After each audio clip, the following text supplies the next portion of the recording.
बंदी छोड़ सतगुरु रामपाल जी परमेश्वर जी की जय हो। परमपिता परमात्मा सारी सृष्टि के रचनहार कुल मालिक असंख्य ब्रह्मांडों के स्वामी जगत गुरु तीनों लोकों में प्रवेश करके सबका धारण पोषण करने वाले राजाधीराज आत्माधार नाथों के नाथ देवों के देव महादेव सर्वेश्वर महेश्वर मृत्युंजय अजरो अमर आदि अनादि सनातनी प्रभु जगत पिता जगदीश्वर श्री श्री 1008 की उपाधि के वास्तविक अधिकारी अकाल मूर्त शब्द स्वरूपी राम वासुदेव सर्वगतम ब्रह्म परम पूज्य प्रथम पूज्य परम संत परम पुरुष परम धनी परम दयालु सत्य कबीर हक्का कबीर अल्लाहु कबीर अल्लाहु अकबर बाखबर अल्लाह ताला जगत के तारणहार जगत के मुक्तिदाता जगत के जगन्नाथ हारे के सहारे हिंदुओं के राम मुसलमानों के अल्लाह सिखों के वाहिगुरु ईसाइयों के मसीह दया के सागर दया निधि करुणा के सागर करुणा निधि स्वयंभू परिभू संकट मोचन कष्ट हरण मंगल करण दुख भंजन अविगत कबीर निर्विकार निर्विषम परमात्मा अलय अलेख सतगुरु आदि अनादि सतगुरु असली मर्यादा पुरुषोत्तम असली राम असली कृष्ण असली घनश्याम असली मुरारी राजाओं के राजा महाराजाओं के महाराजा शहंशाहों के शहंशाह सम्राटों के सम्राट भगवानों के भगवान अल्लाहों के अल्लाह प्रभुओं के प्रभु मसीहाओं के मसीह सच्चे वाहिगुरु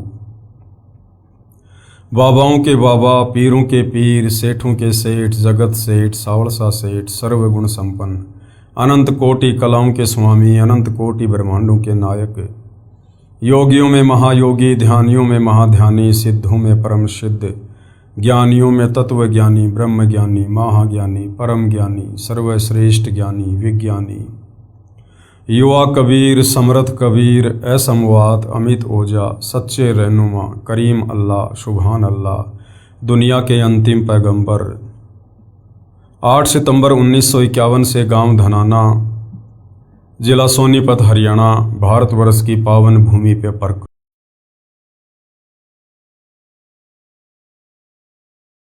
मेहर पूज्य गुरुदेव भगवान की परमेश्वर रामपाल जी की जिनके शुभ आशीर्वाद से विशेष आशीर्वाद से उन्हीं के सत्संगों के संग्रह के ऊपर बन चुकी पवित्र आध्यात्मिक पुस्तक कबीर बड़ा या कृष्ण के ऊपर वीडियो बनाने की श्रृंखला जारी है।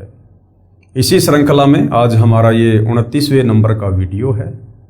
इस पवित्र पुस्तक कबीर बड़ा या कृष्ण के प्रत्येक वीडियो से विशेषकर हिंदू समाज से जुड़े भाई बहनों को अध्यात्म के विषय में बहुत कुछ जानने और समझने को मिल रहा है। भाई और बहनों, इस पवित्र पुस्तक पर हमारा जो विषय चल रहा है वो है जनता की अदालत। और जनता की अदालत में जज जनता को बनाया गया है क्योंकि वर्तमान में जनता शिक्षित है, पढ़ी लिखी है, अपनी आंखों से अपने ही धर्मशास्त्रों में अध्यात्म को लेकर भक्ति मार्ग को लेकर शास्त्र अनुकूल साधना को लेकर जो सच्चाई वर्णित है उसे अपनी आंखों से देखकर नीर खीर का निबेरा कर सकती है कि वास्तव में सत्य क्या है।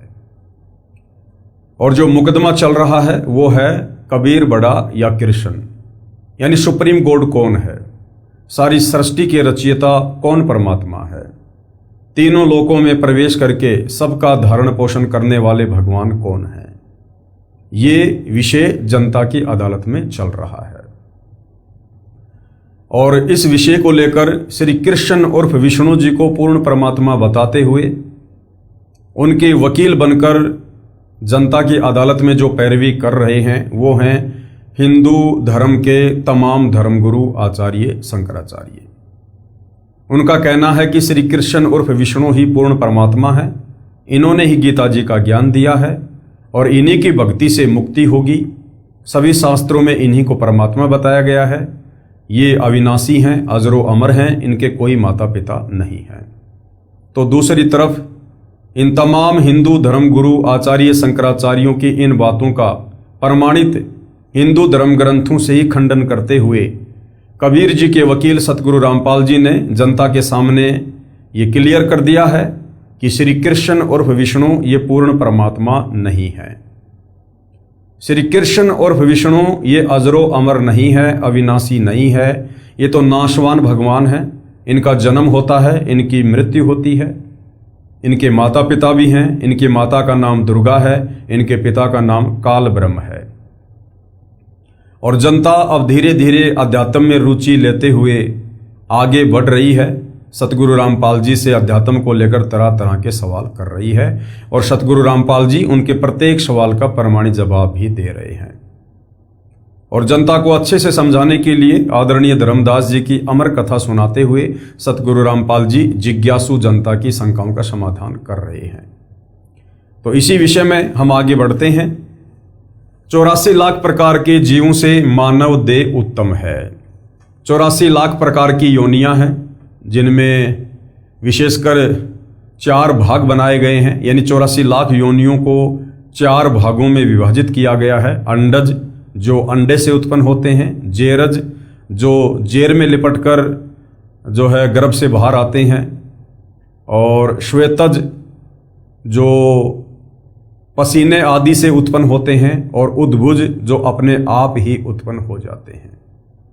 तो 84 लाख प्रकार के प्राणियों को 4 भागों में विभाजित किया गया है। और ये जो मनुष्य शरीर है, स्त्री या पुरुष का, ये 84 लाख योनियों में नहीं आता है। हमें परमपिता परमेश्वर कबीर साहिब ने, जो वास्तव में नारायण है, उन्होंने हमें अपनी जैसी देह, अपनी जैसी बॉडी प्रदान की है, सिर्फ और सिर्फ अपनी पहचान करवाकर इस काल के 21 ब्रह्मांड से पूर्ण मोक्ष प्राप्त करने के लिए। तो क्या कह रहे हैं? 84 लाख प्रकार के जीवों से मानव देह उत्तम है। गीता अध्याय 13 श्लोक 22 में भी गीता ज्ञानदाता ने, यानी गीता ज्ञानदाता काल ब्रह्म ने, जो श्री कृष्ण जी के शरीर में प्रवेश करके बोल रहा है, गीता अध्याय 13 श्लोक 22 में भी गीता ज्ञानदाता ने अपने से अन्य परमात्मा का प्रत्यक्ष प्रमाण बताया है। गीता प्रेस गोरखपुर से प्रकाशित गीता में इस श्लोक का अर्थ बिल्कुल गलत किया गया है। क्योंकि भाइयों और बहनों, जिन गीता अनुवादकर्ताओं को हम बहुत बड़े विद्वान माना करते थे, समझा करते थे, ठीक है, वो एक संस्कृत भाषा में विद्वान हो सकते हैं, परंतु तत्व ज्ञान के अभाव में हम उनको भक्ति मार्ग में विद्वान की संज्ञा नहीं दे सकते हैं। विद्वान की परिभाषा भी, कि वास्तव में विद्वान कौन है, ये भी सतगुरु रामपाल जी ने ही बताया है। विद्वान वो है जो सर्वज्ञ होता है, और सर्वज्ञ केवल सृष्टि में पूर्ण परमात्मा कबीर साहिब ही हो सकते हैं, जो तत्वदर्शी संत की भूमिका करके ये ज्ञान हमें समझाते हैं। मान लीजिए कोई व्यक्ति संस्कृत भाषा में विद्वान है, लेकिन उसको पंजाबी नहीं आती, उर्दू नहीं आती, फारसी नहीं आती, तो वो विद्वान नहीं है।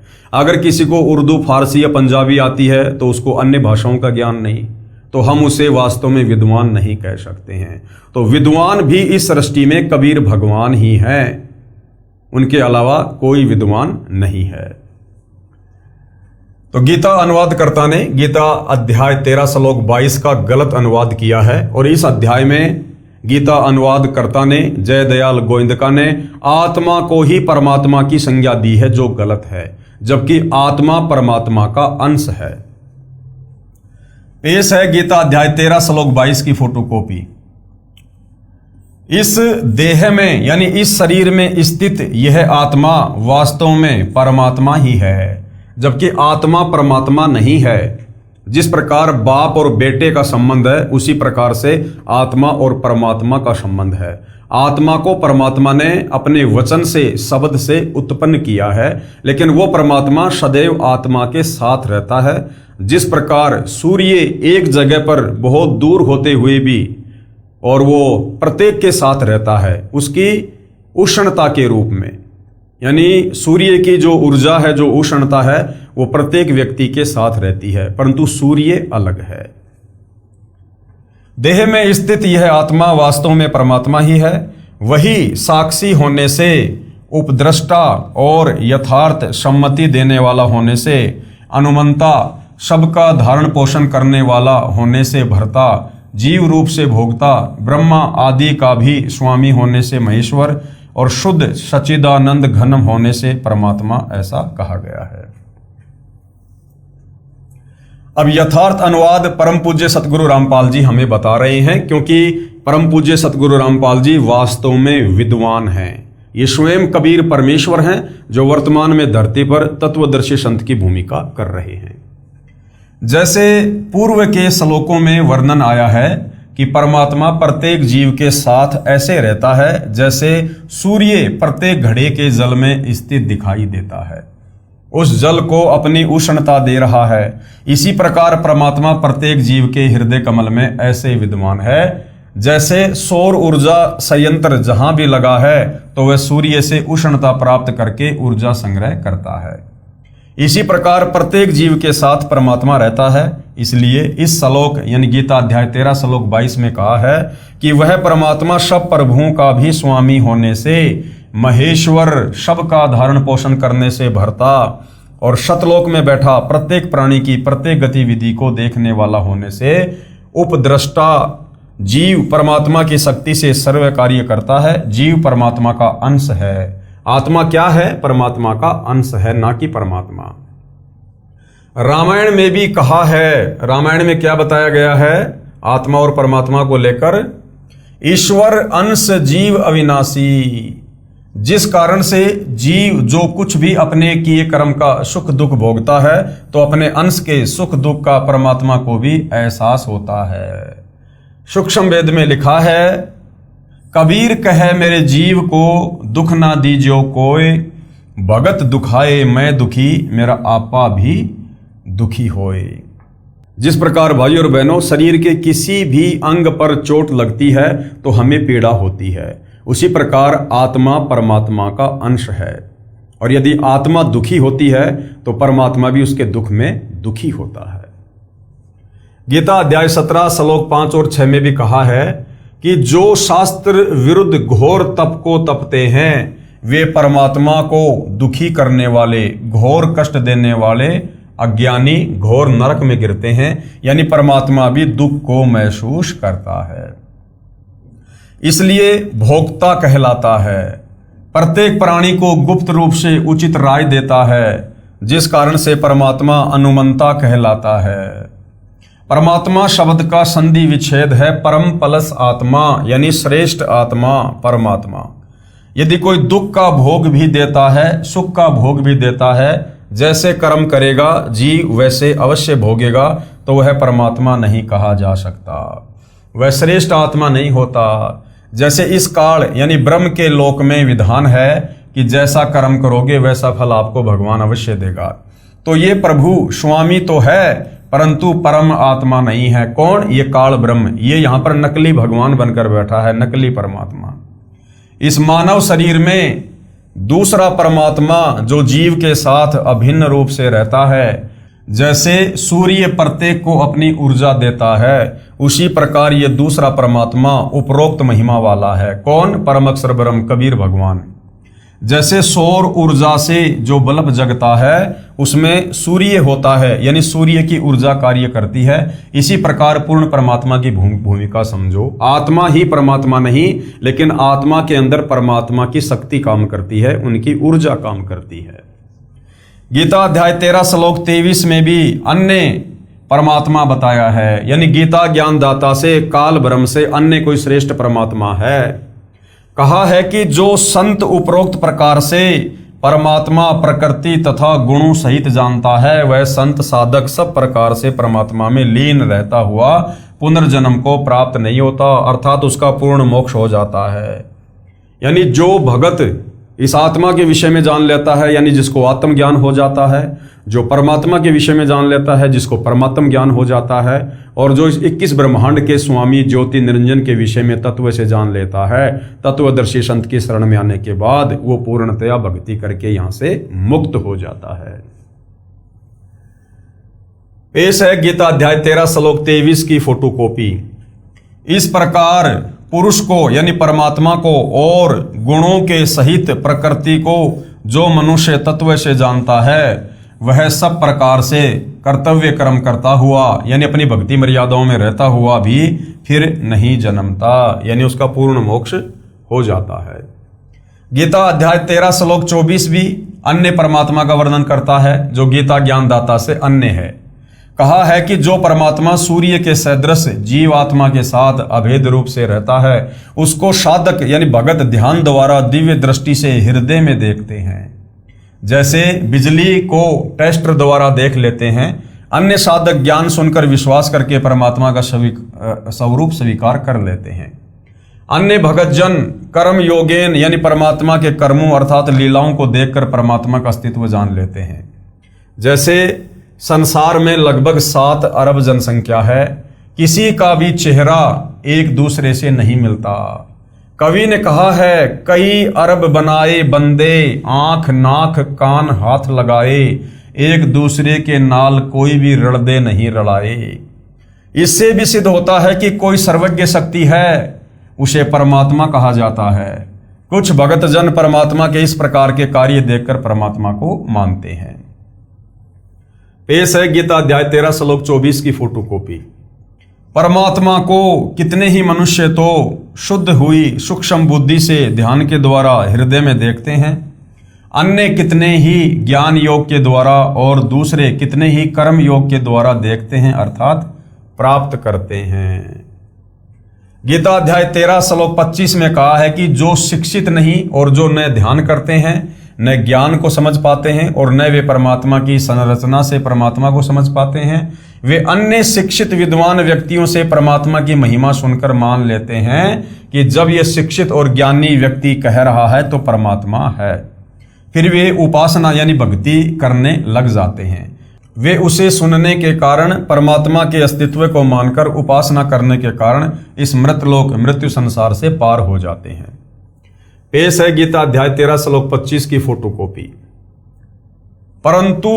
परंतु इनसे दूसरे अर्थात जो मंद बुद्धि वाले पुरुष हैं यानी भगत हैं, वे इस प्रकार न जानते हुए दूसरों से अर्थात तत्व के जानने वाले पुरुषों से सुनकर ही तदानुसार उपासना करते हैं और वे श्रवण परायण पुरुष भी मृत्यु रूप संसार सागर को निसंदेह तर जाते हैं। यानी जो किसी अन्य विद्वान की सत्य बातों को स्वीकार करके और परमात्मा की भक्ति पर लग जाते हैं, वे भी अपनी आत्मा का कल्याण करवा लेते हैं। गीता अध्याय 13 श्लोक 26 में तो इतना ही कहा है कि सर्व प्राणी क्षेत्र अर्थात दुर्गा के शरीर तथा क्षेत्रज अर्थात गीता ज्ञानदाता क्षर ब्रह्म के संयोग से उत्पन्न होते हैं। ध्यान रहे, गीता ज्ञानदाता ने गीता के इसी अध्याय 13 के श्लोक 1 में कहा है कि क्षेत्र तो शरीर को कहते हैं तथा जो शरीर के विषय में जानता है उसे क्षेत्रज कहते हैं। गीता अध्याय 13 श्लोक 2 में कहा कि क्षेत्रज मुझे जान यानी गीता ज्ञानदाता क्षेत्रज हुआ। इस प्रकार काललोक 21 ब्रह्मांडों के क्षेत्र में जितने प्राणी उत्पन्न होते हैं वे दुर्गा जी तथा काल भगवान के संयोग से होते हैं अर्थात नर मादा से काल प्रेरणा से काल सृष्टि उत्पन्न होती है। पेश है गीता अध्याय 13 श्लोक 26 की फोटोकॉपी। हे अर्जुन, यावन मात्र जितने भी सथावर जंगम प्राणी उत्पन्न होते हैं उन सबको तू क्षेत्र और क्षेत्रज के संयोग से ही उत्पन्न जान, यानी दुर्गा और काल के संयोग से ही उत्पन्न हुआ जान। 21 ब्रह्मांड में जितने प्राणी हैं। गीता अध्याय 13 श्लोक 27 में अन्य परमेश्वर स्पष्ट है जो गीता ज्ञानदाता से अन्य है। जैसे पूर्व के श्लोकों में प्रमाण सहित बताया गया है कि परमेश्वर प्रत्येक प्राणी के शरीर में हृदय में ऐसे बैठा दिखाई देता है जैसे सूर्य जल से भरे घड़ों में दिखाई देता है। इसी प्रकार इस श्लोक 27 में कहा है कि परमेश्वर हृदय में बैठा है। जब प्राणी का शरीर नष्ट हो जाता है तो भी परमेश्वर नष्ट नहीं होता। जैसे कोई घड़ा फूट गया, उसका जल पृथ्वी पर बिखर गया और पृथ्वी में समा गया तो भी सूर्य तो यथावत है। इसलिए परमेश्वर अविनाशी है। जो संत परमात्मा को इस दृष्टिकोण से देखता है वह सही जानता है, वह तत्वदर्शी संत है। तो भाइयों और बहनों, ये तमाम बातें जो गीता अनुवादकर्ताओं ने भी तत्व ज्ञान के अभाव में गलत अर्थ करके लिख दी हैं, आज उन त्रुटियों को सतगुरु रामपाल जी शुद्ध करके हमें समझा रहे हैं। तो वास्तव में सतगुरु रामपाल जी तत्वदर्शी संत हैं और तत्वदर्शी संत की भूमिका खुद परमेश्वर ही अदा करते हैं। पेश है गीता अध्याय 13 श्लोक 27 की फोटोकॉपी। जो पुरुष नष्ट होते हुए सब चराचर भूतों में परमेश्वर को नाश रहित और समभाव से स्थित देखता है, वही यथार्थ देखता है। इस श्लोक गीता अध्याय 13 श्लोक 27 में परमेश्वर शब्द लिखा है, जिससे भी गीता ज्ञान दाता से अन्य परमात्मा का बोध होता है। आओ जाने परमेश्वर का संधि विच्छेद क्या है। परम प्लस ईश्वर यानी परमेश्वर। व्याख्या, ईश का अर्थ है स्वामी, प्रभु, मालिक, और वर का अर्थ है श्रेष्ठ या पति, ईश्वर। ईश तो गीता ज्ञान दाता है, यानी क्षर पुरुष अर्थात क्षर ब्रह्म है, जो केवल 21 ब्रह्मांडों का प्रभु है। ये क्या है? ईश है ये। और ईश्वर, ईश अर्थात क्षर पुरुष से श्रेष्ठ प्रभु, वह केवल 7 संग ब्रह्मांडों का प्रभु है। इसे अक्षर पुरुष तथा परब्रह्म भी कहते हैं। तो अक्षर पुरुष या परब्रह्म को क्या कहते हैं? ईश्वर।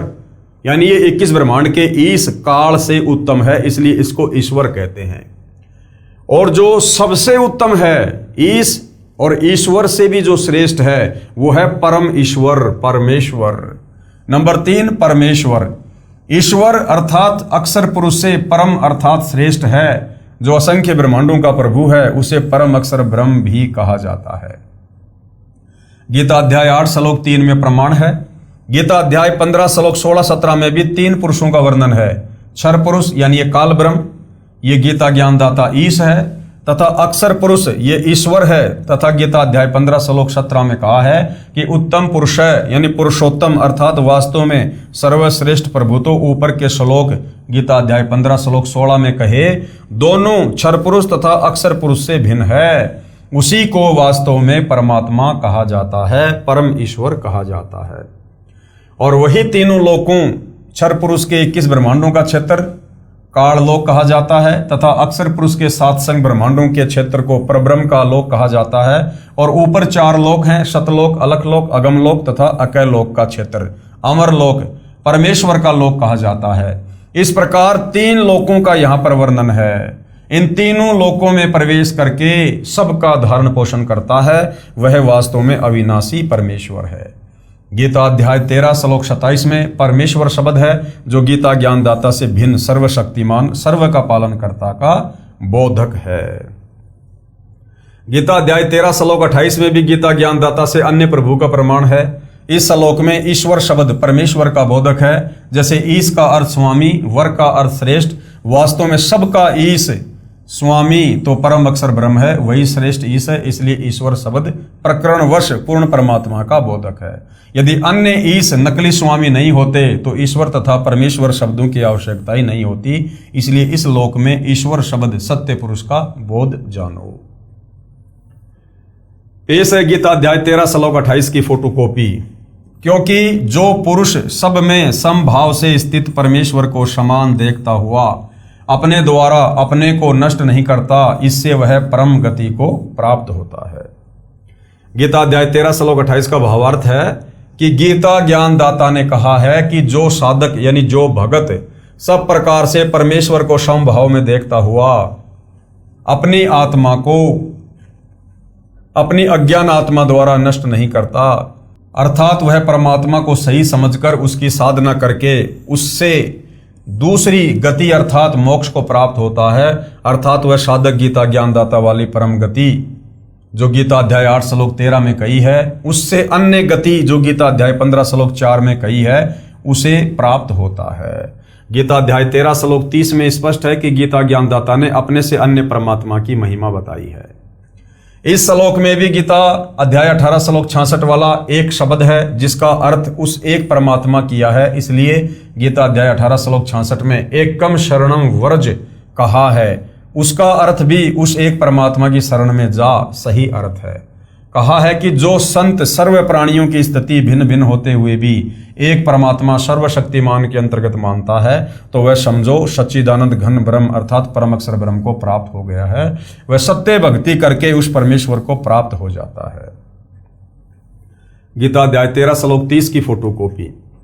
जिस क्षण यह पुरुष भूतों के पृथक पृथक भाव को एक परमात्मा में ही स्थित तथा उस परमात्मा से ही संपूर्ण भूतों का विस्तार देखता है, उसी क्षण वह सच्चिदानंद घन ब्रह्म को प्राप्त हो जाता है। यानी जो सभी जीवों में परमात्मा को देखता है वो उसी परमेश्वर को प्राप्त होने योग्य बन जाता है। गीता अध्याय 13 श्लोक 31 में भी गीता ज्ञानदाता ने अपने से अन्य परमात्मा के विषय में कहा है।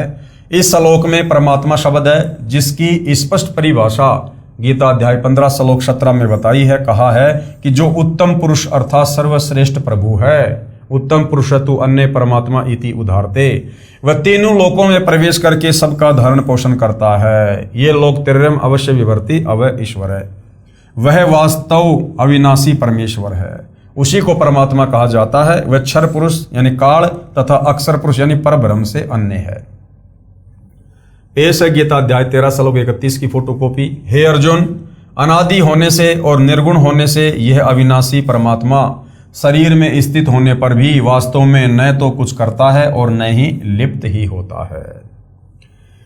इस श्लोक गीता अध्याय 13 श्लोक 31 में भी यही स्पष्ट किया गया है कि वह परमात्मा अनादि होने से, निर्गुण होने से प्रत्येक प्राणी के शरीर में सूर्य जैसे घड़े में स्थित होने पर भी न तो कुछ करता है, क्योंकि सब कार्य परमात्मा की शक्ति करती है। जैसे घड़े के जल में सूर्य दिखाई देता है, उससे जल गर्म हो रहा है, वह सूर्य करता नहीं दिखाई देता, उसकी उष्णता कर रही है।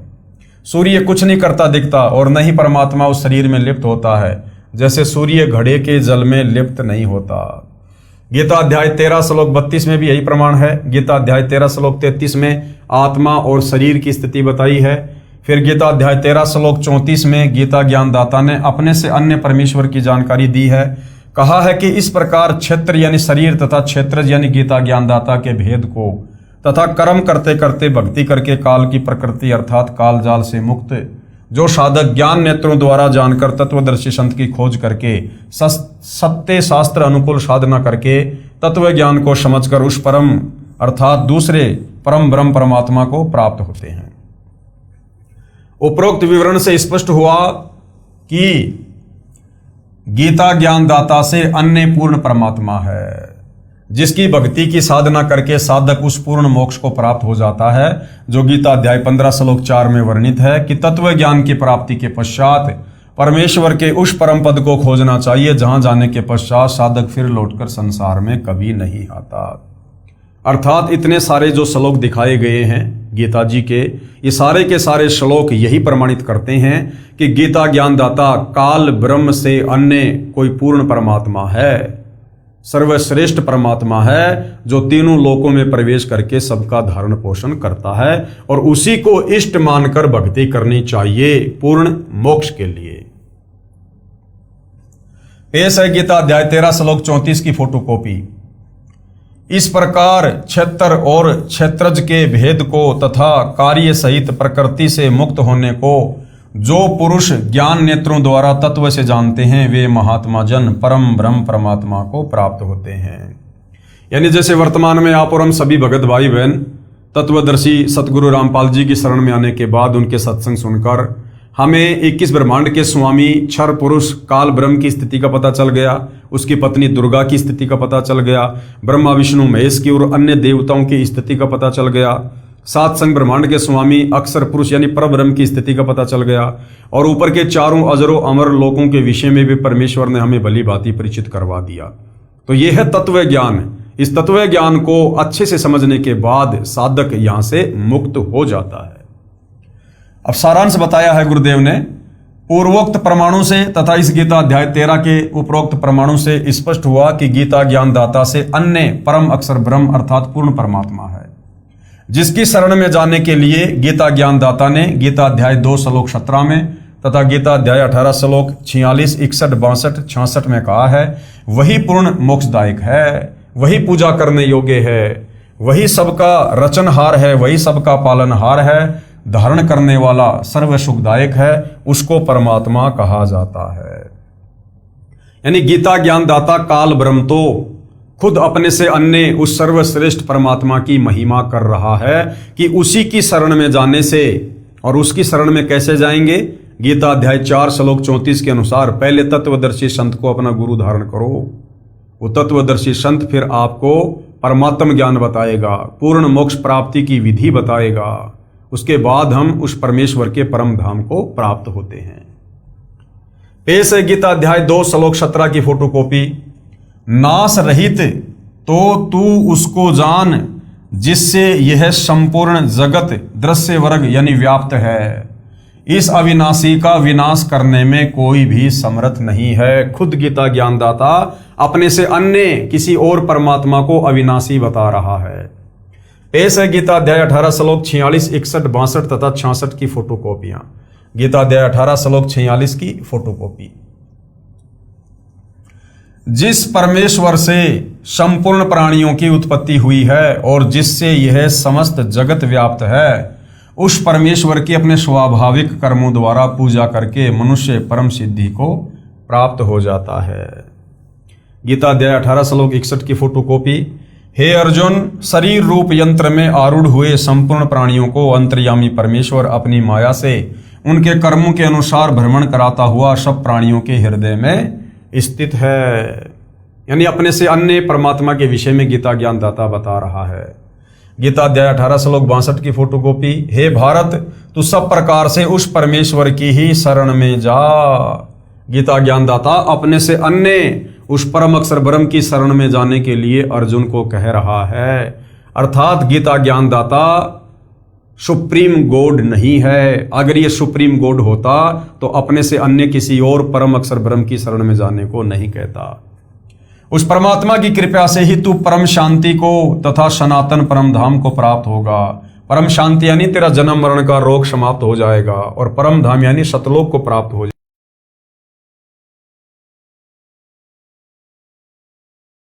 जाएगा। गीता अध्याय 18 श्लोक 66 की फोटोकॉपी। सर्वधर्मान परित्यज्य माम एकम शरणम व्रज अहम तवा सर्व पापे भे मोक्षयामि मा शुच। संपूर्ण धर्मों को अर्थात संपूर्ण कर्तव्य कर्मों को, कर्तव्य कर्म क्या होते हैं? भक्ति कर्म, मुझ में त्याग कर तू केवल एक मुझ सर्वशक्तिमान सर्वाधार परमेश्वर की ही शरण में आ जा। यह गलत कर दिया गीता अनुवादकर्ताओं ने। एक ने नहीं, दो ने नहीं, जितने भी अनुवादकर्ताओं ने गीता का अनुवाद किया है, तत्व ज्ञान के अभाव में इन्होंने इस श्लोक के अर्थ का अनर्थ कर दिया है। व्रज का मतलब जाना होता है और सभी गीता अनुवादकर्ताओं ने आना किया है, जो गलत है। क्यों? क्योंकि ये श्री कृष्ण उर्फ विष्णु से ऊपर किसी और को परमात्मा नहीं मान रहे थे, जिस कारण से घुमा फिरा के ये टोपी श्री कृष्ण जी के ऊपर, श्री विष्णु जी के ऊपर ही पहना दी गई। पेश है गीता अध्याय 18 श्लोक 66 का यथार्थ अनुवाद। अब इसका सही अनुवाद क्या है, वास्तविक अनुवाद क्या है, वो परमेश्वर रामपाल जी ने किया है। अन्य अनुवादकर्ताओं ने इस श्लोक का सरलार्थ गलत किया है। व्रज शब्द का अर्थ जाना होता है और इन्होंने क्या कर दिया? आना। पेश है यथार्थ अनुवाद गीता अध्याय 18 श्लोक 66 का। ये देखिएगा। सर्वधर्मानाम परिताजे माम एकम शरणम व्रज, ये व्रज शब्द है। अहम तवा सर्व पापेभ्यो मोक्षयामि मा शुच। गीता अध्याय 18 श्लोक 62 में जिस परमेश्वर की शरण में जाने को कहा है, इस श्लोक 66 में भी उसी के विषय में कहा है कि मेरे स्तर की संपूर्ण धार्मिक पूजाओं को मुझ में त्याग कर तू केवल एकम यानी एक उस अद्वितीय परमात्मा परम अक्षर ब्रह्म की शरण में जा। व्रज का मतलब होता है जा, जबकि गीता अनुवादकर्ताओं ने व्रज का अर्थ कर दिया आजा। अहम यानी मैं तुझे संपूर्ण पापों से छुड़वा दूंगा, शोक मत कर। काल ब्रह्म कह रहा है कि मैंने तेरे ऊपर जितने भी कर्म बंधन लगा रखे हैं, तू मेरे स्तर की भक्ति साधना मुझ में समर्पित कर दे और उस परमपिता परमेश्वर की शरण में जा, मैं तुझे मुक्त कर दूंगा। अन्य गीता अनुवादकर्ताओं ने व्रज शब्द का अर्थ आना किया है, जो अनुचित है। व्रज शब्द का अर्थ जाना, चला जाना आदि होता है। गीता अध्याय 13 श्लोक 30 में भी एकम का अर्थ इस प्रकार किया है, जिस समय साधक प्राणियों के पृथक पृथक भाव को एक परमात्मा में स्थित तथा उस परमात्मा से ही संपूर्ण भूतों के विस्तार को देखता है, उसी क्षण सच्चिदानंद घन ब्रह्म यानी परमेश्वर को प्राप्त हो जाता है। यानी वह उस परमेश्वर को जानकर उसकी पूजा करके मोक्ष प्राप्त करता है। तो यहां पर जो ये एकम शब्द है इस श्लोक में, इस एकम का अर्थ किया है परमात्मा, जो बिल्कुल सही है। अब यहां पर देखिएगा, जो ये एकम शब्द है गीता अध्याय 18 श्लोक नंबर 62 में, कि सर्वधर्मान परित्यज्य माम एकम शरणम व्रज। तो एकम का अर्थ इन्होंने खुद किया है परमात्मा, यानी उस एक परमात्मा की शरण में जा। लेकिन तत्व ज्ञान के अभाव में अर्थ का इन्होंने अनर्थ कर दिया। भावार्थ, गीता अध्याय 18 श्लोक 63 का भावार्थ है कि गीता ज्ञानदाता ब्रह्म कह रहा है कि हे अर्जुन, ये गीता वाला अति गोपनीय ज्ञान मैंने तुझे कह दिया। फिर गीता अध्याय 18 श्लोक 64 में गीता ज्ञानदाता एक और संपूर्ण गोपनीयों से भी गोपनीय वचन कहता है कि वह परमेश्वर जिसके विषय में अध्याय 18 श्लोक 62 में कहा है, वह परमेश्वर मेरा यानी गीता ज्ञानदाता काल का भी इष्ट देव अर्थात पूज्य देव है। यही प्रमाण अध्याय 15 श्लोक 4 में भी कहा है कि मैं भी उस परमेश्वर की शरण में हूं। गीता ज्ञानदाता ये काल ब्रह्मा विष्णु महेश का पिता खुद कह रहा है गीता अध्याय 15 श्लोक 4 में कि अर्जुन, मैं भी उसी परमेश्वर की शरण में हूं, यानी जो इस गीता ज्ञानदाता से सर्वश्रेष्ठ है। 21 ब्रह्मांड का स्वामी अपने से सर्वश्रेष्ठ की ही शरण में हो सकता है। इससे सिद्ध है कि गीता ज्ञानदाता प्रभु से यानी इस काल ब्रह्म से कोई अन्य सर्वश्रेष्ठ परमेश्वर है और वही पूजा के योग्य है, यानी सृष्टि में एकमात्र उसी की पूजा करनी चाहिए। यही प्रमाण 15 श्लोक 17 में भी है। गीता ज्ञानदाता प्रभु कहता है कि अध्याय 15 श्लोक 16 में वर्णित क्षर पुरुष यानी ब्रह्म तथा अक्षर पुरुष यानी परब्रह्म से भी श्रेष्ठ परमेश्वर तो उपरोक्त दोनों से अन्य ही है, वही वास्तव में परमात्मा कहलाता है, वह वास्तव में अविनाशी है, उसी की शरण में जाने के लिए कहा है। अब आगे धर्मदास जी ने ये सारी बातें सुनकर, अध्यात्म को अच्छे से जानकर और जिंदा वेश में कबीर परमेश्वर जी से आगे और जिज्ञासावश प्रश्न कर रहा है। और आगे उन्होंने क्या प्रश्न किया? प्रश्न नंबर 45 धर्मदास जी का। गीता अध्याय 4 श्लोक 6 में गीता ज्ञानदाता ने कहा है कि मैं अजन्मा और अविनाशी रूप होते हुए भी, समस्त प्राणियों का ईश्वर होते हुए भी अपनी योग माया से प्रकट होता हूं।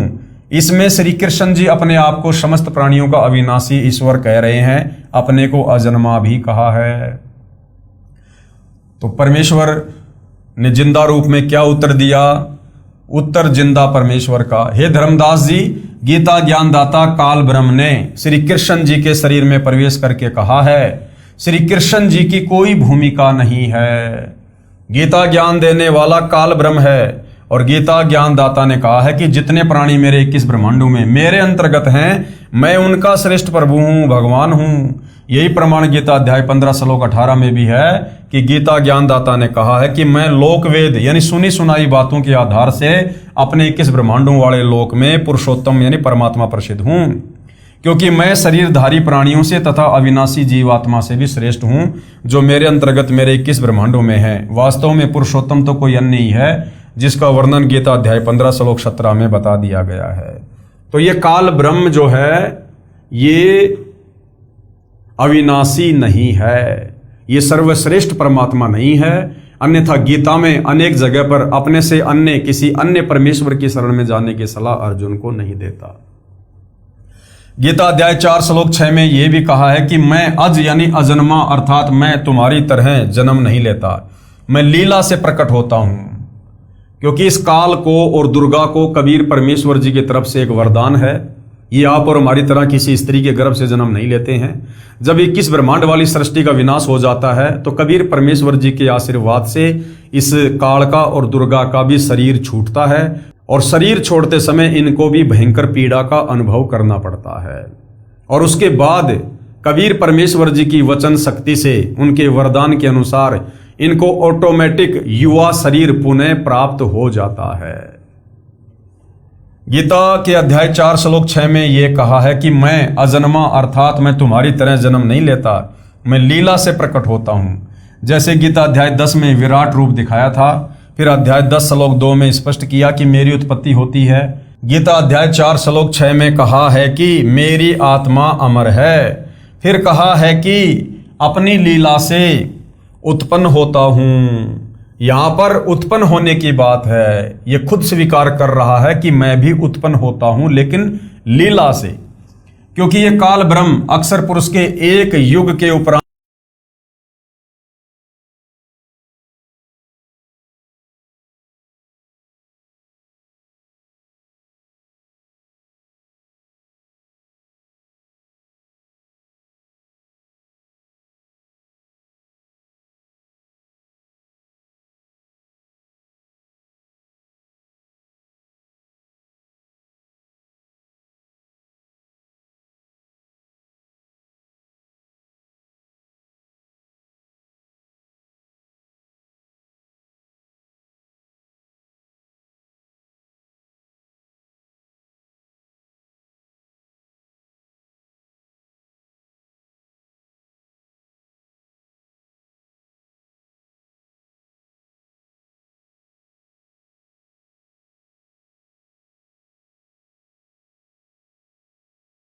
अंत मरता है, फिर उस समय एक ब्रह्मांड का विनाश हो जाता है। देखिए प्रश्न नंबर 9 का उत्तर जो पहले दे दिया गया है। फिर दूसरे ब्रह्मांड में सर्व जीव आत्माएं चली जाती हैं, काल ब्रह्म की आत्मा भी चली जाती है। वहां इसको पुनः युवा शरीर प्राप्त होता है। इसी प्रकार देवी दुर्गा की मृत्यु होती है, फिर काल ब्रह्म के साथ ही इनको भी युवा शरीर प्राप्त होता है। यह परम अक्षर ब्रह्म सत्य पुरुष का विधान है। तो फिर उस नए ब्रह्मांड में दोनों पति पत्नी रूप में नए रजगुण युक्त ब्रह्मा, सतगुण युक्त विष्णु तथा तमगुण युक्त शिव को उत्पन्न करते हैं। फिर उस ब्रह्मांड में सृष्टि क्रम प्रारंभ हो जाता है। इस प्रकार इस काल ब्रह्म की मृत्यु तथा लीला से जन्म होता है। गीता अध्याय 4 श्लोक 9 में भी स्पष्ट है, जिसमें गीता ज्ञानदाता ने कहा है कि मेरे जन्म तथा कर्म अलौकिक हैं। वास्तव में यह नाशवान है। आत्मा सर्व प्राणियों की भी अमर है। हे धर्मदास, आपके महामंडलेश्वरों, आचार्यों तथा शंकराचार्यों को आध्यात्मिक ज्ञान बिल्कुल नहीं है। इसलिए अनमोल ग्रंथों को ठीक से न समझकर लोकवेद यानी दंत कथा सुनाते हैं। आप देखें, इसी गीता अध्याय 4 श्लोक 5 में स्वयं कह रहा है कि हे अर्जुन, तेरे और मेरे बहुत जन्म हो चुके हैं। खुद गीता ज्ञानदाता काल ब्रह्म कह रहा है कि अर्जुन, तेरे और मेरे बहुत जन्म हो चुके हैं। उन सबको मैं जानता हूं, तू नहीं जानता। इसका अभिप्राय ऊपर स्पष्ट कर दिया है। समवात का अर्थ है उत्पन्न होना। इसका प्रमाण देखिए, यजुर्वेद अध्याय 40 मंत्र 10 में भी कहा है कि कोई तो परमात्मा को समवात यानी जन्म लेने वाला राम व श्री कृष्ण की तरह मानता है कि वो मां के गर्भ से जन्म लेकर आता है, तो कोई असमवात यानी उत्पन्न न होने वाला निराकार मानता है। अर्थात तत्वदर्शी संत जो सत्य ज्ञान बताते हैं उनसे सुनो। यानी वो तत्वदर्शी संत बताएगा कि परमात्मा जन्म लेता है या फिर प्रकट होता है या उसकी क्या स्थिति है। वे बताएंगे कि परमात्मा उत्पन्न होता है या नहीं। वास्तव में परमात्मा स्वयंभू है, वह कभी नहीं जन्मा है और न ही जन्मेगा। मृत्यु का तो प्रश्न ही नहीं। दूसरी ओर गीता ज्ञानदाता स्वयं कह रहा है कि मैं जन्मता और मरता हूं, अविनाशी नहीं हूं। अविनाशी तो परम अक्षर ब्रह्म है। अविनाशी तो उसको जान जिसको मारने में कोई सक्षम नहीं। गीता अध्याय 17 श्लोक नंबर 2। पेश है गीता अध्याय 15 श्लोक 18 की फोटोकॉपी।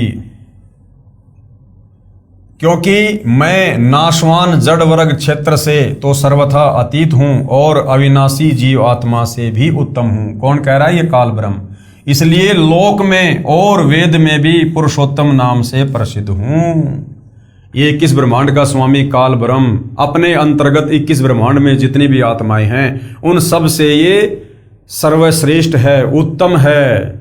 इसलिए लोक वेद के आधार से ये इस संसार में अविनाशी परमात्मा प्रसिद्ध है, अन्यथा इसकी जन्म और मृत्यु होती है। पढ़े गीता अध्याय 15 श्लोक 18 का यथार्थ अनुवाद। अध्याय 15 श्लोक नंबर 18। यस्मात् शरम अतीत अहम अक्षरात अपि च उत्तम अतः अस्मि लोके वेदे च प्रथित पुरुषोत्तम। अनुवाद है, क्योंकि मैं मेरे काल लोक के 21 ब्रह्मांडों के क्षेत्र में मेरे अधीन नाशवान स्थूल शरीर में जीवात्मा प्राणियों से तो सर्वदा श्रेष्ठ हूं। यानी 21 ब्रह्मांड में जितनी भी आत्मा है मैं उनमें श्रेष्ठ हूं और अविनाशी जीवात्मा से भी उत्तम हूं। और इसलिए लोक वेद में अर्थात कहे सुने ज्ञान के आधार से वेद में श्रेष्ठ भगवान प्रसिद्ध हूं। पवित्र गीता बोलने वाला ब्रह्म क्षर पुरुष कह रहा है कि मैं तो लोकवेद में, लोकवेद क्या होता है? सुनी सुनाई बातों में, अर्थात सुने सुनाए ज्ञान के आधार पर केवल मेरे 21 ब्रह्मांडों में ही श्रेष्ठ प्रभु प्रसिद्ध हूं। वास्तव में पुरुषोत्तम यानी पूर्ण परमात्मा तो कोई और ही है, जिसका विवरण यही काल ब्रह्म खुद गीता का ज्ञान देते समय गीता अध्याय श्लोक 17 में पूर्ण रूप से कर दिया है। कबीर परमात्मा ने उदाहरणार्थ कहा है, पीछे लाग्या जाऊ था लोक वेद के साथ, रस्ते में सतगुरु मिले दीपक दीन्या हाथ। अर्थात कबीर प्रभु ने कहा है कि जब तक साधक को पूर्ण संत नहीं मिलता तब तक लोक वेद अर्थात कहे सुने ज्ञान के आधार से साधना करता है। उस आधार से कोई विष्णु जी को पूर्ण प्रभु परमात्मा कहता है कि क्षर पुरुष अर्थात ब्रह्म को पूर्ण ब्रह्म कहता है, परंतु तत्व ज्ञान से पता चलता है कि पूर्ण परमात्मा तो कबीर जी हैं। फिर आगे प्रश्न नंबर 50 है और अब की बार धर्मदास जी से कबीर परमात्मा जी ने प्रश्न किया है। जिंदा बाबा परमेश्वर जी का धर्मदास जी से प्रश्न। आप जी ने कहा है कि हम शूद्र को निकट भी नहीं बैठने देते, क्योंकि धर्मदास जी को जब कबीर परमात्मा जिंदा बाबा के रूप में मिले तो धर्मदास ने सोचा ये कोई मुसलमान साधक है। तो धर्मदास जी अपने आप को सर्वश्रेष्ठ मानते हुए कह रहे थे कि हम शूद्र को निकट भी नहीं बैठने देते, शुद्ध रहते हैं, इससे भक्ति में क्या हानि होती है। उत्तर धर्मदास जी का, शूद्र के छू लेने से भगत अपवित्र हो जाता है, परमात्मा रुष्ट हो जाता है, आत्मग्लानि हो जाती है, मैं ऊंची जाति के वैश्य हूं। तो परमेश्वर जी ने फिर धर्मदास जी को किस प्रकार से और क्या समझाया। कथनी और करनी में अंतर। प्रश्न नंबर 46 धर्मदास जी का। हे जिंदा, ये तो सत्य ही है कि शूद्र से दूरी बनाए रखने से भगत की पवित्रता बनी रहती है, क्या आप नहीं मानते। अब उत्तर दे रहे हैं कबीर परमात्मा जी। उत्तर बाबा जिंदा का। धर्मदास, ये शिक्षा तुझे किसने दी। धर्मदास जी ने कहा, हमारे धर्मगुरु बताते हैं, आचार्य शंकराचार्य तथा ब्राह्मण बताते हैं। परमेश्वर कबीर जी ने धर्मदास को बताया। उस समय तक धर्मदास जी को ज्ञान नहीं था कि आपसे वार्ता करने वाला ही कबीर जुलाहा है। जिस समय कबीर परमात्मा जिंदा बाबा के वेश में धर्मदास जी को ज्ञान बता रहे थे, उस समय तक धर्मदास जी को इस बात की पहचान नहीं थी कि ये जो जिंदा वेशधारी मेरे सामने खड़ा है, ये खुद ही काशी में आया हुआ वो कबीर जुलाहा है। तो कबीर परमेश्वर जी ने, उन्होंने एक जो लीला की थी काशी के तोताद्री शहर में पंडितों के साथ में, वो कथा उन्होंने धर्मदास जी को बताई। और क्या कहा कि कबीर जुलाहा एक बार स्वामी रामानंद पंडित जी के साथ तोताद्रिक नामक स्थान पर सत्संग भंडारे में गया। वह स्वामी रामानंद जी का शिष्य है। कौन? कबीर।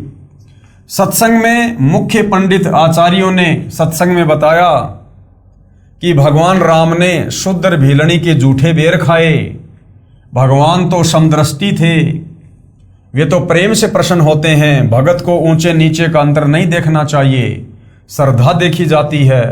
लक्ष्मण ने शबरी को शूद्र जानकर गलानी करके बेर नहीं खाए, फेंक दिए। बाद में वे बेर संजीवनी बूटी बने। रावण के साथ युद्ध में लक्ष्मण मूर्छित हो गया, तब हनुमान जी द्रोणागिरी पर्वत को उठाकर लाए, जिस पर संजीवनी बूटी उन जूठे बेरों से उगी थी।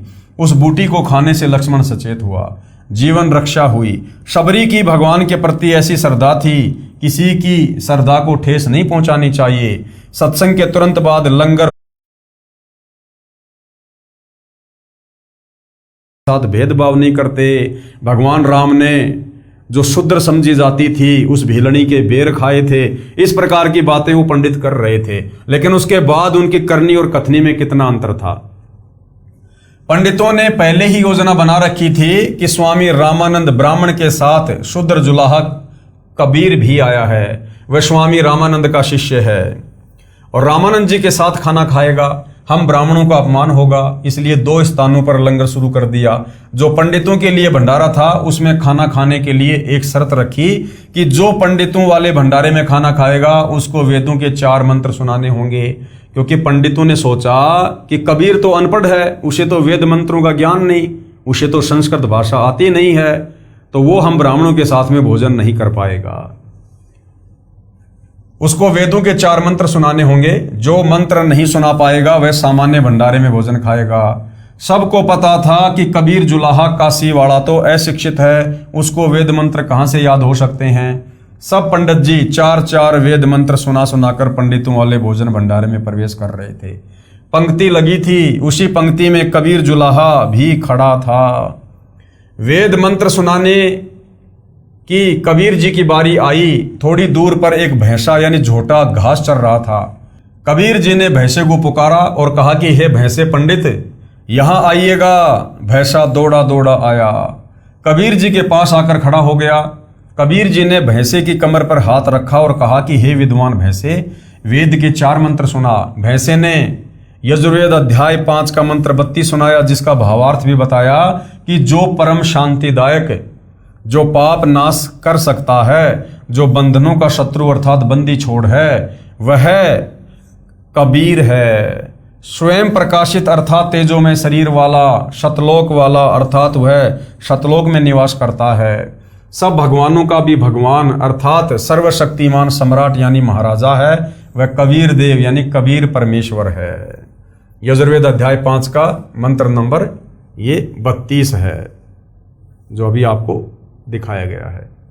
विशेष इस यजुर्वेद के अध्याय 5 मंत्र 32 में बताया है कि जो परमेश्वर परम शांतिदायक है वह पाप का शत्रु यानी पाप काटने वाला, बंधनों का शत्रु यानी बंदी छोड़ कबीर देव है। कबीर परमेश्वर है जो सम्राट के समान सिंहासन पर विराजमान है, आकाश की तरह निर्लेप निर्मल है, स्वयं प्रकाशित शतलोक में रहने वाला है, वह परम अक्षर ब्रह्म कबीर है।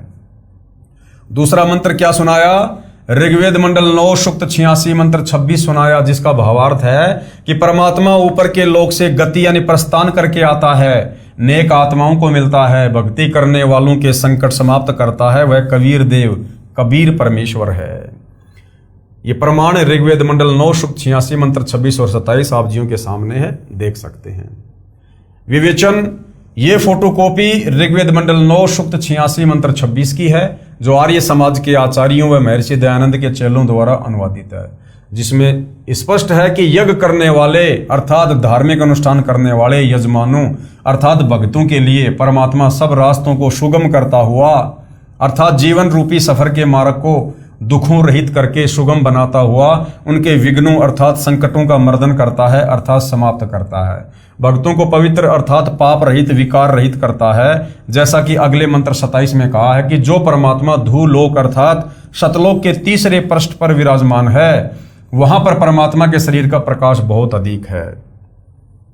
उदाहरण के लिए परमात्मा के एक रोम यानी शरीर के एक बाल का प्रकाश 1 करोड़ सूर्य तथा इतने ही चंद्रमाओं के मिले जुले प्रकाश से भी अधिक है।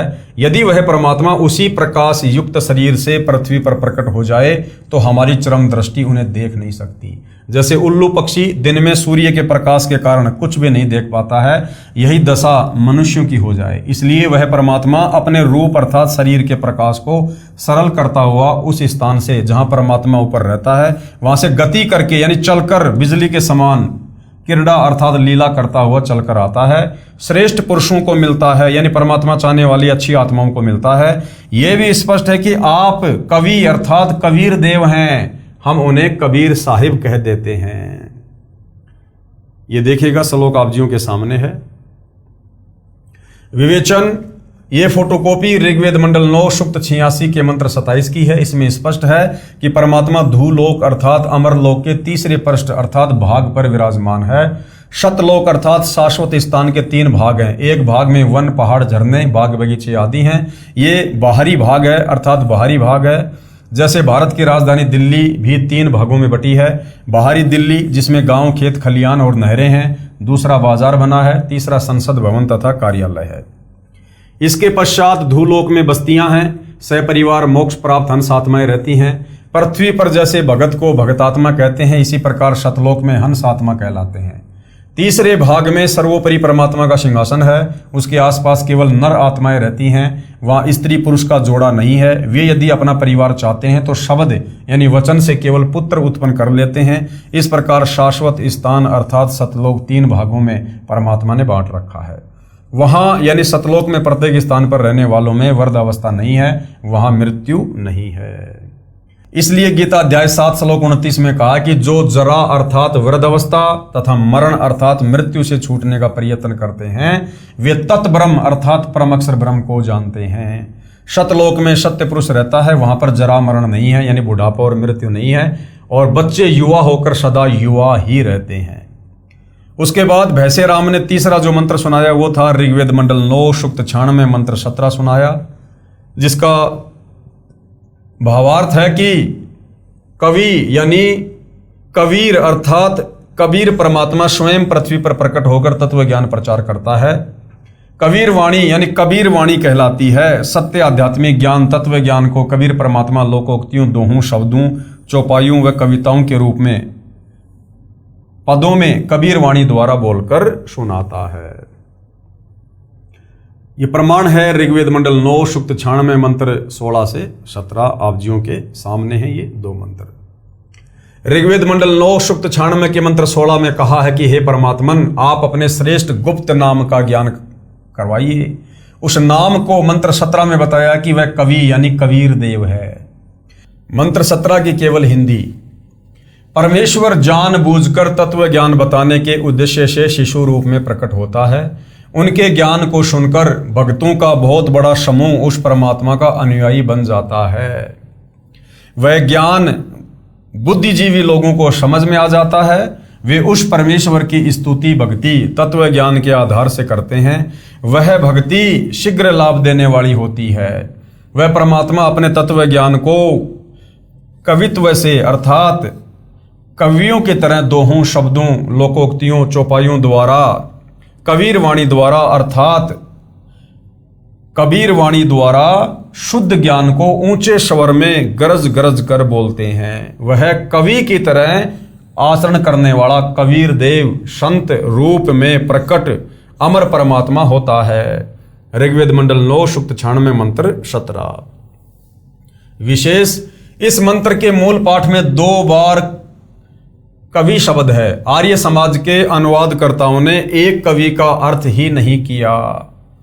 आगे जो चौथा मंत्र भैंसे राम ने सुनाया वो था ऋग्वेद मंडल 9 सूक्त 94 मंत्र 1 भी सुनाया, जिसका भावार्थ है कि परमात्मा कवियों की तरह आचरण करता हुआ पृथ्वी पर एक स्थान से दूसरे स्थान पर जाता है। भैंसा फिर बोलता है कि भोले पंडितों, जो मेरे पास इस पंक्ति में जो मेरे ऊपर हाथ रखे खड़ा है, ये वही परमात्मा कबीर है जिसे लोग कवि कहकर पुकारते हैं। इन्हीं की कृपा से मैं आज मनुष्यों की तरह वेद मंत्र सुना रहा हूं। कबीर परमेश्वर जी ने कहा कि भैंसा पंडित, आप पंडितों वाले लंगर में प्रवेश करके भोजन ग्रहण करो। मैं तो शूद्र हूं, अशिक्षित हूं, इसलिए आम जनता के लिए लगे लंगर में भोजन करने जाता हूं। उसी समय सभी पंडित जो भैंसे को वेद मंत्र बोलता देखकर एकत्रित हो गए थे, कबीर जी के चरणों में गिर गए तथा अपनी भूल की क्षमा याचना की। परमेश्वर कबीर जी ने कहा, करनी तज कथनी कथय, यानी नादानो, थोड़ी देर पहले तुम सत्संग तो कर रहे थे राम और भीलनी का कि भगवान राम समदृष्टि थे, वो अपने भक्तों में या किसी भी जीवात्मा में कोई भेद नहीं किया करते थे। और अब तुम क्या कर रहे हो? करनी तज कथनी कथय, अज्ञानी दिन रात, और कुकर यानी कुत्ते जो भोकत फिरे, सुनी सुनाई बात। सत्संग में तो कह रहे थे कि भगवान रामचंद्र जी ने शूद्र जाति की सबरी यानी भीलनी के जूठे बेर रुचि रुचि खाए, कोई छुआछात नहीं की, और स्वयं को तुम परमात्मा से भी उत्तम मानते हो। कहते हो करते नहीं, एक दूसरे से सुनी सुनाई बात कुत्ते की तरह भोगते रहते हो। सभी उपस्थित पंडितों सहित हजारों की संख्या में कबीर जुलाई के शिष्य बने, दीक्षा ली, शास्त्र विरुद्ध भक्ति त्याग कर शास्त्र विधि अनुसार भक्ति शुरू की और आत्मा का कल्याण करवाया।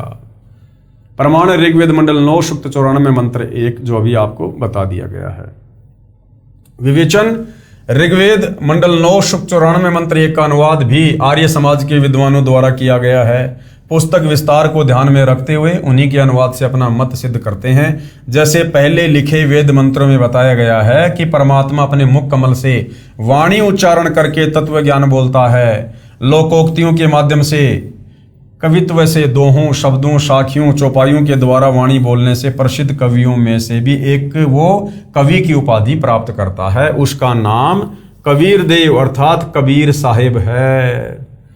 इस ऋग्वेद मंडल 9 सूक्त 94 मंत्र 1 में भी यही स्पष्ट है कि जो सर्वशक्तिमान परमेश्वर है वह कव्यन वर्जम न, यानी कवियों की तरह आचरण करता हुआ पृथ्वी पर विचरण करता है। हे धर्मदास, यही बात आप कह रहे हो कि हम शूद्र को पास भी नहीं बैठने देते। यानी धर्मदास को यह बात समझाने के लिए परमात्मा ने वेद मंत्रों का हवाला दिया और क्या कहा कि हे धर्मदास, यही बात आप कह रहे हो कि हम शूद्र को पास भी नहीं बैठने देते। धर्मदास बहुत शर्मसार हुआ, परंतु परमात्मा की शिक्षा को अपने ऊपर व्यंग समझकर खिंच गया तथा कहा कि हे जिंदा, आपकी जली भुनी बातें अच्छी नहीं लगती। यानी इतना ज्ञान समझाने के बाद भी, सारे प्रमाण दिखाने के बाद भी धर्मदास बीच बीच में काल प्रेरित हो जाया करता था। आपको बोलने की सभ्यता नहीं है। कहते हो कि कुत्ते की तरह सुनी सुनाई बातें तुम सब भोगते फिरते हो। यह कहकर धर्मदास जी ने मुंह बना लिया, यानी नाराज हो गया परमात्मा से, नाराजगी जाहिर की। परमात्मा जिंदा रूप में अंतर्ध्यान हो गए। चौथी बार अंतर्ध्यान हो गए तो धर्मदास का जीना मुश्किल हो गया। पछाड़ खा खा कर रोने लगा। उस दिन फिर वृंदावन में धर्मदास से परमात्मा की वार्ता हुई थी। इस प्रकार परमेश्वर कबीर जी कुल मिलाकर 6 बार अंतर्ध्यान हुए। तब धर्मदास जी की अकल ठिकाने आई। वृंदावन मथुरा से चलकर धर्मदास रोता हुआ अपने गांव बांधवगढ़ की ओर वापस चल पड़ा। धर्मदास जी ने 6 महीने का कार्यक्रम तीर्थों पर भ्रमण का बना रखा था। वो 15 दिन में ही वापस घर आ गया। गरीबदास जी ने अपनी अमृतवाणी में कहा है, तहां वहां रोवत है धर्मनि नागर, कहाँ गए मेरे सुख के सागर। अति वियोग हुआ हमसे ती, जैसे निर्धन की लुट जाए खेती। हम तो जाने तुम दे स्वरूपा, हमारी बुद्धि अंध गहर कूपा। कल्प करे और मन में रोवे, दसो दिशा को वो मग जोवे। बेग मिलो करहूं अपघाता, मैं ना जीऊं सुनो विधाता। अब धर्मदास जी बहुत दुखी हो गए और क्या कुछ परमपिता परमेश्वर से कहने लगे। जब धर्मदास जी बांधवगढ़ पहुंचा उस समय बहुत रो रहा था। घर में प्रवेश करके मुंह के बल गिरकर फूट फूट कर रोने लगा। उसकी पत्नी का नाम आमिनी देवी था। अपने पति को रोता हुआ देखकर तथा समय से पहले वापस लौटा देखकर मन मन में विचार किया कि लगता है भगत जी को किसी ने लूट लिया है। धन न रहने के कारण वापस घर लौट आया है। धर्मदास जी के पास बैठकर अपने हाथों आंसू पोंछती हुई बोली, क्यों कच्चा मन कर रहे हो? कोई बात नहीं, किसी ने आपकी यात्रा का धन लूट लिया। आपके पास धन की कमी थोड़ी है, और ले जाना। अपनी तीर्थ यात्रा पूरी करके आना, मैं मना थोड़े करूंगी। कुछ देर बाद दृढ़ मन करके धर्मदास जी ने कहा कि आमिनी, यदि रुपए पैसे वाला धन लुट गया होता तो मैं और ले जाता। मेरा ऐसा धन लुट गया है जो शायद अब नहीं मिलेगा।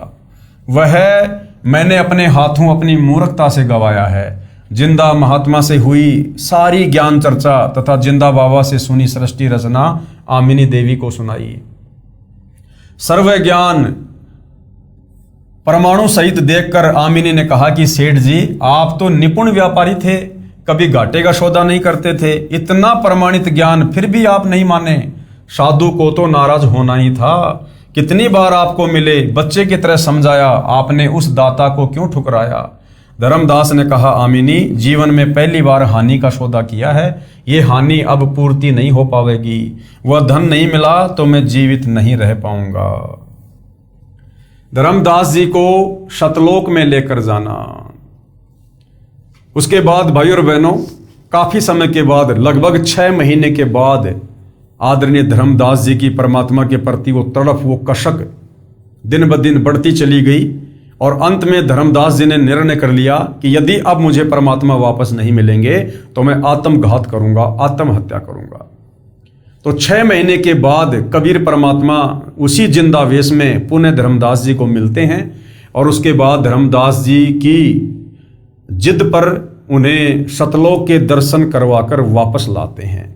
धर्मदास जी अपनी आंखों से सतलोक को देखकर और उसी जिंदा बाबा को सतलोक के सिंहासन पर बैठा हुआ देखकर आश्चर्यचकित हो जाता है और साथ में शर्मिंदा भी होता है कि जो नीचे मुझे ज्ञान समझा रहे थे जिंदा रूप में, ये खुद ही असंख्य ब्रह्मांडों के स्वामी हैं, ये कबीर देव हैं और मैंने इनके साथ में कई बार बदतमीजियां की। उसके लिए धर्मदास बहुत ज्यादा शर्मसार भी हो रहा था।